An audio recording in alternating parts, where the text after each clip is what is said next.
Now we're going to go through the side with the radical and rational equations. So rational equations first. It's important that we think about the domain, and the domain is what the variable can and cannot equal. And a variable can never equal anything that's going to give me a 0 for a denominator. So if I put zeros in for any of these x's, then I'm going to have a 0 denominator. And since I know that can't happen, I'll have to say that x cannot equal 0. So if I get 0 as a solution, I have to throw it out. Now I'm going to distribute. And now we'll distribute x squared, because I know if I distribute x squared that all of my denominators are going to cancel. So if when I distribute here, x squared cancels, so there's nothing left to multiply by. So it's just that numerator, which is 1. When I distribute here, x cancels. That cancels out one of these. So I'm still multiplying by x, so it's 1x here, or just x. And when I distribute all the way out here, x squared cancels. That leaves nothing to multiply by, so I get 5. Okay? So next I will subtract that 1 from both sides. So I get negative x equals 4, and divide both sides by negative 1, and I'll get x equals negative 4. And that does not violate my domain here, so it's okay to keep that answer. If I got x equals 0, I would have to say there's no solution. Okay, so here I have to think about what's going to make these two denominators equal 0. So I'll just go over here and set them equal to 0 and see what I get. So 3a minus 4 equals 0. I'll move that 4 over, and I get 3a equals 4, and then divide by 3. So I get a equals 4/3, which means that a cannot equal 4/3. So if I get a solution of 4/3, I'll have to throw out that solution. Okay, and that's called an extraneous solution. So now I'm going to multiply both sides by 3a minus 4. When I distribute here, there's nothing in a denominator, so nothing will cancel. So I have 1 times 3a minus 4, which is 3a minus 4. When I distribute here, 3a minus 4 cancels, so I have nothing to multiply by, so I have a plus 8. And here, 3a minus 4 cancels again, so there's nothing to multiply by. So I have plus 3a squared minus 17a minus 6. Let's combine some like terms on this right side. So I'll keep that 3a minus 4, leave that alone for now. My first term, I've got 3a squared. Then I have a minus 17a, so that's minus 16a. And then 8 minus 6 is 2. Okay, now I'll subtract 3a from both sides and add 4. So I get 0 equals 3a squared minus 19a plus 6. I'm going to factor this one, and we'll factor by grouping. So let's see, 3 times 6 is 18, so I need to multiply to 18 and add to negative 19. Okay, so what multiplies to 18 and adds to negative 19? That's negative 18 and negative 1. So I get 0 equals 3a squared minus 18a minus 1a. So I took that negative 19 and split it into negative 18 minus 1 plus 6. In the first group, I can factor out 3a. Okay, so 3a squared divided by 3a is a.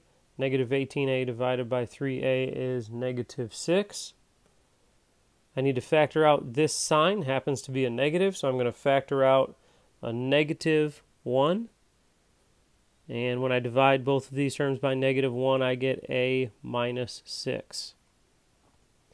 So my factored form is 0 equals 3a minus 1 times a minus 6.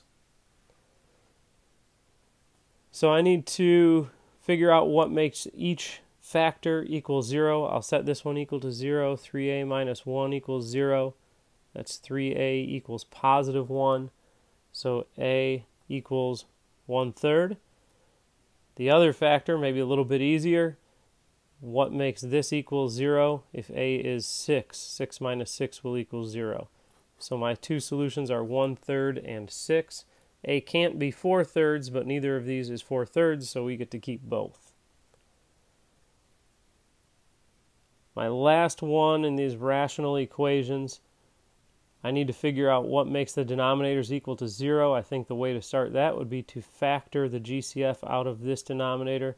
That's m times m minus 4. This one is also m times m minus 4. There are two things that could make these denominators 0. If I put in a 0 for m, so m can't be 0, or if I put in a positive 4, I would get 4 minus 4 would be 0, so 0 or positive 4. So if I get either of those two as a solution, I'll have to throw that out. Okay, so I'm going to distribute, and I'll distribute m times m minus 4. When I distribute here, that all cancels, so I just have 2. When I distribute here, m cancels, so I've got 1 times m minus 4, which is m minus 4. And when I distribute out here, everything cancels, so I just have 3. 2 minus 4 is -2. -2 plus m equals 3. And when I add that 2, I get m equals 5, and the domain says it can't be 0 or 4, and it's not, so I get to keep that solution. And now we'll move on to our radical equations. Okay, so my first step here is going to be to get rid of this radical. I can square both sides.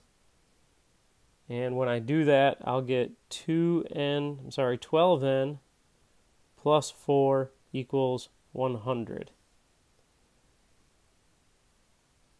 Okay, now I will subtract 4, and I get 12n equals 96. And then I'm going to divide by 12, and 96 divided by 12 is 8. Okay, now I absolutely positively must check my solutions, because if I did all the math right, I could still get a number that just doesn't check out. So 12 times 8 plus 4 under a square root should equal 10. 12 times 8 is 96, plus 4 is 100. Square root of 100 is 10, and that's true. It checks out. I get to keep n equals 8 as my solution. Okay, next I'll square both sides, and radicals cancel on both sides. X plus 5 equals 2x plus 7. So I will subtract x from both sides. I'll also subtract 7 from both sides, and I'll get -2 equals x. Okay, so I need to check that. -2 plus 5 under square root equals 2 times -2 plus 7 under a square root. So this is the square root of 3, and then 2 times -2 is -4, plus 7 is 3, so this side is also the square root of 3. Two sides are equal, so it checks out. I get to keep that solution. Last one in this row, square both sides, and that means square the entire side, which means I need to put that in parentheses and square it. X minus 7 squared is the same as x minus 7 times x minus 7. So I'm going to distribute that x. I get x squared minus 7x, then minus 7x again, so that's minus 14x. Negative 7 times negative 7 is positive 49, equals 3x minus 21. Okay, so I've got an x squared term and I've got x terms, so I'm going to move everything to the same side. So minus 3x plus 21, minus 3x plus 21. So I get 0 equals x squared minus 17x plus 70. We need two numbers that multiply to 70 and add to negative 17. And I think those two numbers are going to be negative 10 and negative 7. So we have a lead coefficient of 1. I can go right to my factored form. 0 equals x minus 10 times x minus 7, which means my two solutions will be positive 10 and positive 7. I need to check both of those two solutions. So 3 times 10 minus 21 square root equals 10 minus 7. So that's 30 minus 21, that's 9, so it's the square root of 9. 10 minus 7 is 3, square root of 9 equals 3, that is true. So 10 is a good solution. And then 3 times 7 minus 21 square root equals 7 minus 7. 3 times 7 is 21, minus 21 is 0, so that's the square root of 0. 7 minus 7 is also 0. Square root of 0 equals 0 is true. I get to keep both solutions, 10 and 7. And now on to our last radical equation. So we are going to square both sides. Okay, so when I square this binomial, that gives me the square root of x minus 2 times the square root of x minus 2.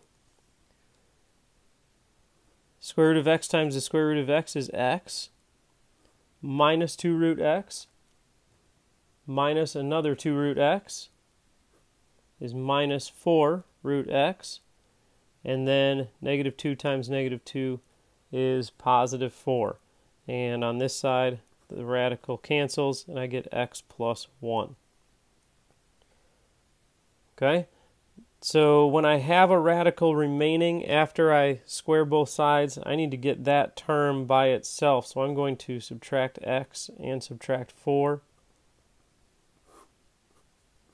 And on the left side, x's cancel there as well. 1 minus 4 is negative 3 equals negative 4 root x.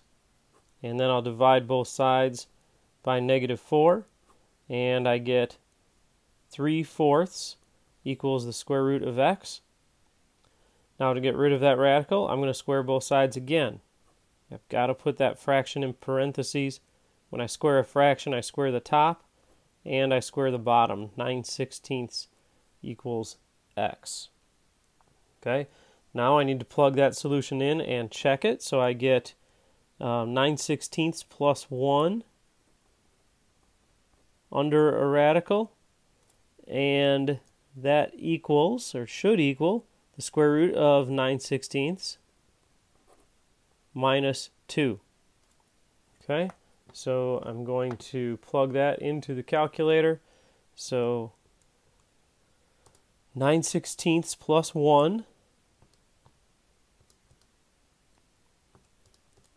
and that's 25/16. So I've got the square root of 25/16 on the left side. On the right side, 9/16 square root is 3/4 minus 2. The square root of 25/16 is 5/4, and then 3/4 minus 2